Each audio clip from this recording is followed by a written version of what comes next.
Hello students, welcome to the Study Point, a guidance for your future. By Manas Kashyap and I'm teaching you physics. Physics that you can feel. आज हमारा lecture रहेगा class 12th के लिए, जो कि chapter second उसी को continue करेंगे। इलेक्ट्रोस्टैटिक पोटेंशियल एंड कैपेसिटेंस, जिसे हम कहते हैं वैद्युत स्थिति, स्थिर वैद्युत विभव और धारिता। टॉपिक रहेगा वैद्युत स्थितिज ऊर्जा, इलेक्ट्रिक पोटेंशियल एनर्जी। इसमें आपको पूरा नॉलेज मिलेगा by theory of potential energy. इस पर न्यूमेरिकल आप लगा सकते हैं, न्यूमेरिकल्स भी दिए जाएंगे, अलग अलग कॉम्बिनेशंस के, सिस्टम ऑफ 2 चार्जेस का, सिस्टम ऑफ 3 चार्जेस का, सिस्टम ऑफ मिनी चार्जेस का आप लोग कैलकुलेट करेंगे। इसमें आपको पूरा एक नॉलेज, एक बंडल मिल जाएगा, जिसके आपके लिए इलेक्ट्रो पोटेंशियल एनर्जी या इलेक्ट्रिक पोटेंशियल एनर्जी के पूरे क्वेश्चन आप लगा सकते हैं। और thank you so much for love and support, for liking my and subscribing my channel. This is new for you and you will get updated daily by daily, which I can do my best. Next जो हमारा topic रहेगा वैद्युत स्थितिज ऊर्जा। इसको समझने के लिए थोड़ा सा हम बैक पे चलते हैं। जब फर्स्ट चैप्टर आपने पढ़ा होगा चार्ज के बारे में, व्हाट इज चार्ज। चार्ज को ना छोड़ के हम उसकी प्रॉपर्टी के बारे में पढ़ते हैं। अगर प्लस प्लस चार्ज हो, दोनों पॉजिटिवली चार्ज्ड हैं और दोनों नेगेटिवली चार्ज। अगर दो चार्ज हैं, एक प्लस क्यू, तो ये आपस में क्या करेंगे, रिफ्लेक्ट करेंगे, प्रतिकर्षित करेंगे, रिपल्सिव फोर्स होगा।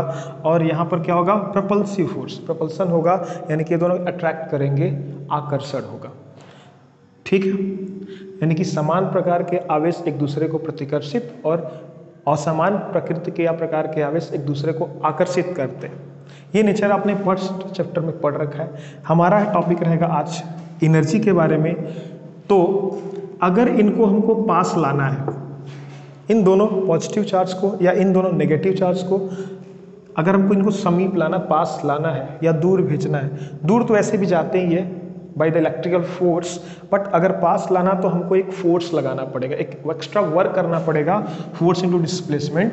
अगर ये चार्ज हमने यहाँ रख दिया और इसको उठा के यहाँ से, ये Q1 हो गया और ये Q2 हो गया, दोनों पॉजिटिवली चार्ज हैं। अगर हम इस चार्ज को उठा के ला रहे हैं तो हमारे द्वारा एक वर्क डन हो रहा है। ये जो हम वर्क डन किए, यही जो एनर्जी, क्योंकि कार्य करने की क्षमता को ऊर्जा कहते हैं, ये जो एनर्जी है ये जाके पोटेंशियल एनर्जी के रूप में संचित हो जा रही है। समझे स्टूडेंट्स, ये जो एनर्जी है जो हम कंज्यूम करवाए अपने बाय एक्सटर्नल फोर्स से, वह जाके क्या हुआ, इस सिस्टम ऑफ चार्ज में, इन दोनों के बीच में जाके पोटेंशियल एनर्जी के रूप में स्टोर हो गया। ये जो एनर्जी होगी वही होगी इलेक्ट्रिक पोटेंशियल एनर्जी, जो आपको एक वर्क डन करना पड़ रहा है।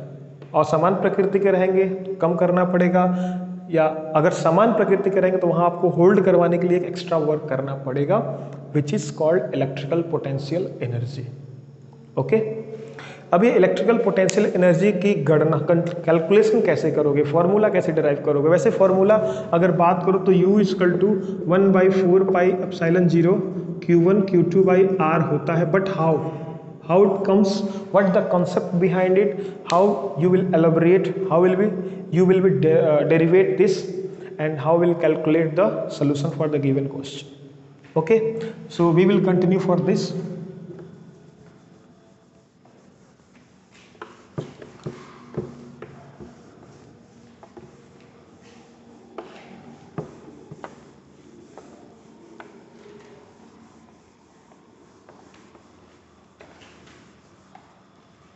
तो इसमें एजम्पशन क्या लेंगे, पोटेंशियल एनर्जी। प्रॉपर डिफिनीशन पहले एक बार सुन लेते हैं।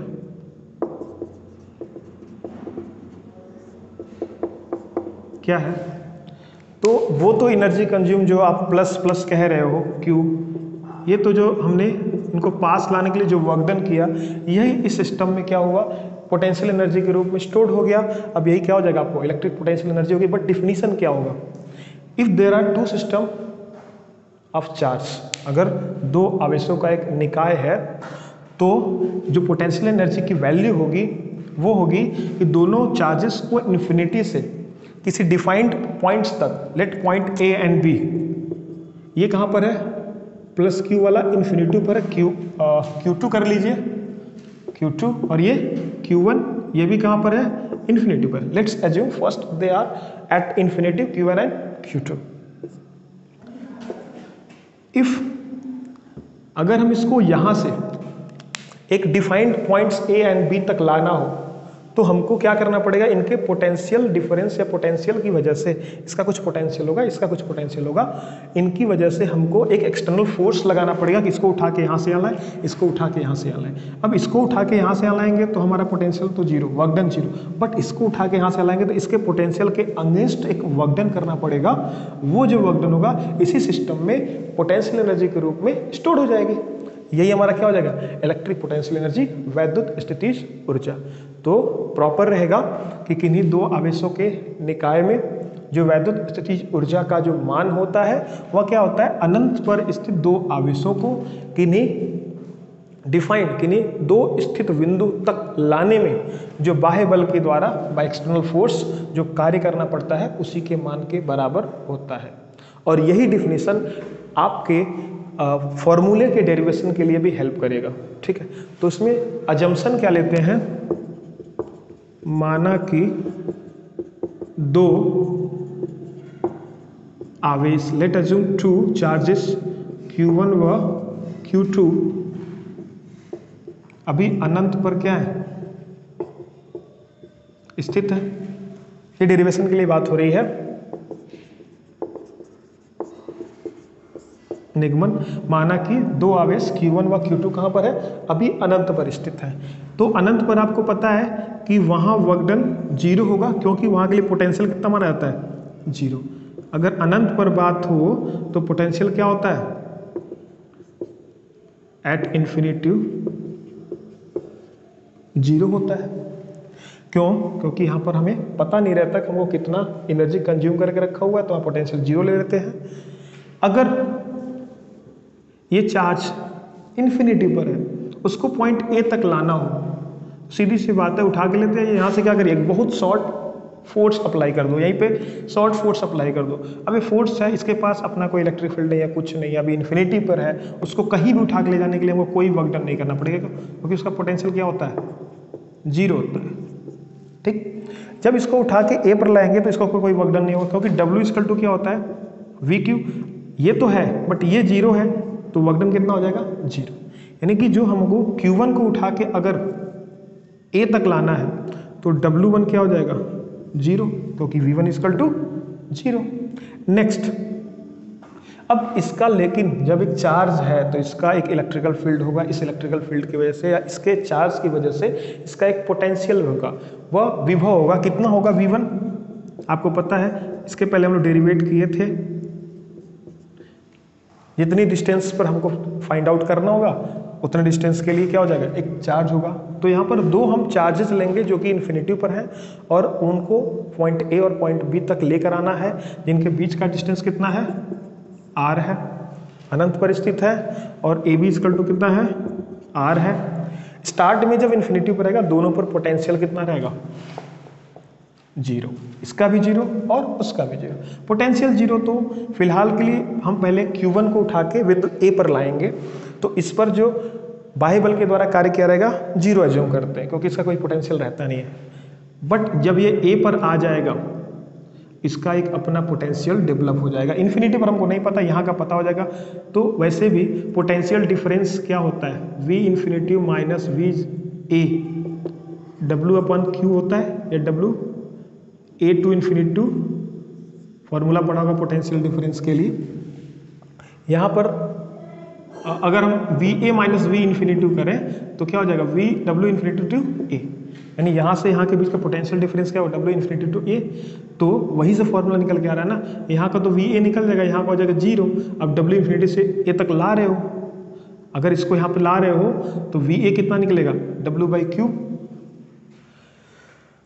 जो आप निकाल रहे हो V A equal to W by Q, W equal to क्या हो जाएगा, V A Q.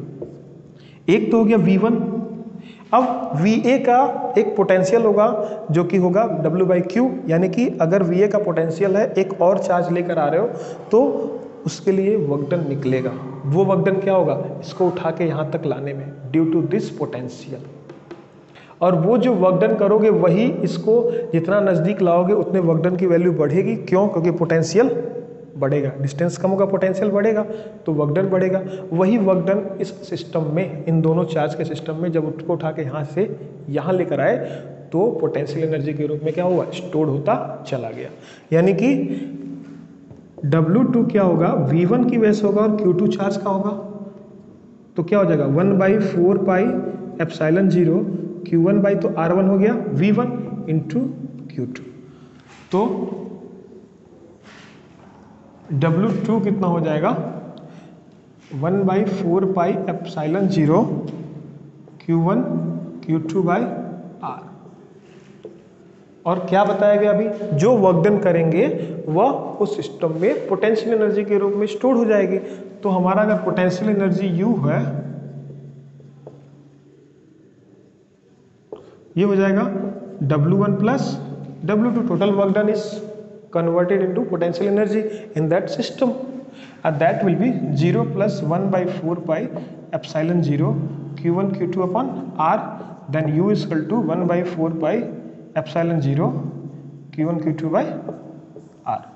This is the value of potential energy of two system of charges which having distance between that points Q1 and Q2 is equal to R and the charge is Q1 Q2। यहाँ पर Q1 Q2 आप दोनों positive लिया तो value positive है। अब आपको पता है कि पोटेंशियल एनर्जी या फिर एनर्जी कैसी है, वेक्टर की स्केलर है, ये है स्केलर, स्केलर की अपनी कोई डायरेक्शन नहीं होती। तो यहाँ पर जब हम कैलकुलेट करेंगे तो उसका साइन लेके चलेंगे, ठीक है। यानी कि अगर Q1 हमारा पॉजिटिव है, Q2 पॉजिटिव है, तो U का क्या होगा, इंक्रीमेंट होगा, बढ़ेगा, क्योंकि जितना ही ज़्यादा पास लाओगे दोनों रिफ्लेक्ट होना चाहेंगे, दोनों क्या दूर दूर जाना चाहेंगे, तो हमें उन्हें होल्ड करने के लिए उतनी ही ज़्यादा एनर्जी की आवश्यकता होगी। एंड डिस्टेंस जितना कम करेंगे उतना ई आर बढ़ेगा। बट अगर Q पॉजिटिव है बट Q2 इज नेगेटिव, तो वे आपस में क्या करेंगे, अट्रैक्ट करेंगे। अट्रैक्ट करेंगे तो यहाँ पर प्लस और यहाँ पर लेंगे माइनस, तो U की वैल्यू क्या आ जाएगी, नेगेटिव, यानी कि घट रही होगी। पहले से कुछ होगा एनर्जी बट वे अट्रैक्ट करते जाएंगे, उनके बीच में जो कैपेसिटिव एनर्जी है वह कम हो जाएगी, होल्डिंग एनर्जी डिक्रीज होती रहेगी। यहीं से दो क्वेश्चन बन जाता है डायरेक्टली। अगर एक प्रोटॉन और दूसरा प्रोटॉन है, if there are two proton, आपको बताना है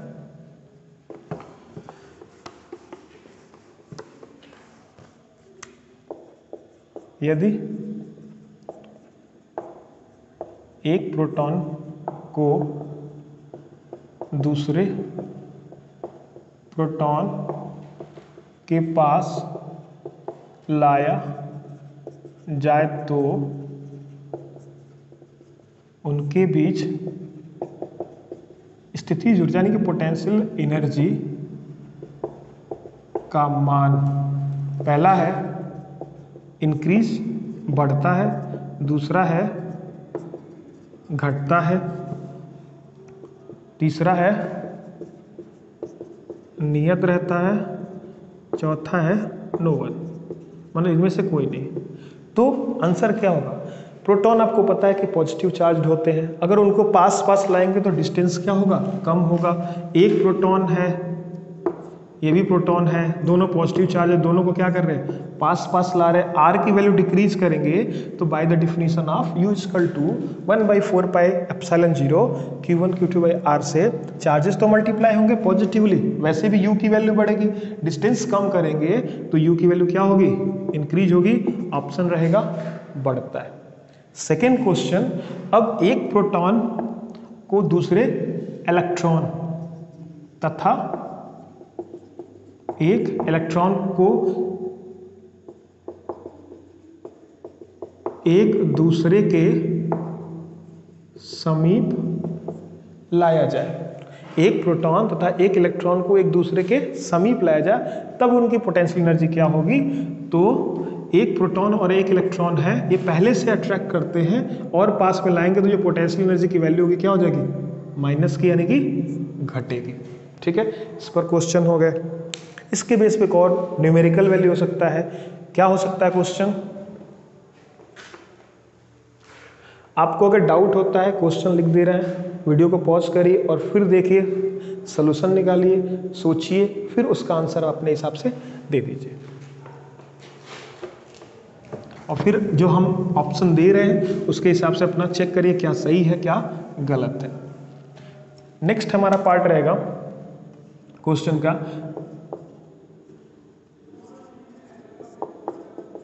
एक 4 माइक्रोकूलाम व एक -6 माइक्रोकूलाम के आवेशों को 4 सेंटीमीटर की दूरी पर क्या किया है, रखा गया है। वैद्युत स्थितिज ऊर्जा का मान बताएं। मतलब चूंकि ये वीडियो हिंदी मीडियम के लिए प्रॉपर बनाया जा रहा है, मैं जो टीचर हूँ हिंदी मीडियम जोन से हूँ, बट मैं इन चीज़ों को इंग्लिश में भी बोलता रहूँगा। ओकली आप सुन लेंगे, उसका आंसर ढूंढ लेंगे, कोई दिक्कत नहीं होगा for English medium students if he is studying that, but listen properly first. A 4 microcoulomb and a -6 microcoulomb charged are placed at a distance of 4 centimeter. Find the electric potential energy. ठीक, तो Q1 की value given है 4 microcoulomb, Q2 की value given है -6 microcoulomb, R की value given है 4 centimetre, but all are given in different kind of unit. तो SI unit coulomb होती है, ये हो जाएगा 4 × 10⁻⁶ coulomb, -6 × 10⁻⁶ coulomb, 4 centimetre means 4 × 10⁻² metre. थोड़ा सा यूनिट के बारे में डिस्कशन करते हैं, फिर क्वेश्चन लगाते हैं, वो छूट गया। यू क्या है? एनर्जी है। एनर्जी का मात्रक क्या होता है? जूल होता है। तो इसका मात्रक जो आएगा वो किसमें आएगा? जूल में आएगा। हम विमी सूत्र के बारे में डिस्कशन इस क्वेश्चन के बाद करते हैं। U = 1/4 pi epsilon 0 Q1 Q2/R। 1/4 pi epsilon 0 की वैल्यू 9 × 10⁻9 होता है। Q1 10⁻6 -6 × 10⁻6, R की वैल्यू क्या होगी? 4 × 10⁻²। कैलकुलेट कर लेते हैं। 4 से 4, 9 6 जा 54, 6 6 -12 10⁻², सॉरी डिवाइड बाई 10⁻²। अगर हम इसे कैलकुलेट करें 54 × 10⁻9, ऊपर जाएगा +2 -12 -54 × 10⁻1, या ये 5.4 माइनस का जूल, इसे हम कहेंगे जे। तो -5.4 मतलब एनर्जी क्या हो रही है? माइनस की जा रही है, यानी वर्क डन अब इसके द्वारा होगा। पहले सिस्टम में जो वर्क डन होता है वो क्या करता है? पोटेंशियल एनर्जी इंक्रीज करता है। अगर पोटेंशियल एनर्जी घट रही है कि सिस्टम वर्क डन कर रहा है, अपनी एनर्जी डाउन कर रहा है और वर्क डन दे रहा है। सीधी सी बात है, अपने आप फोर्स अप्लाई होगा और वो क्या करेंगे? पास आएंगे, और जब पास आने के लिए फोर्स की वर्क डन की जरूरत पड़ती है, वही पोटेंशियल एनर्जी है। पोटेंशियल की वैल्यू कम हो रही है यानी कि सिस्टम वर्क कर रहा है। ठीक, जूल ये क्वेश्चन हो गया।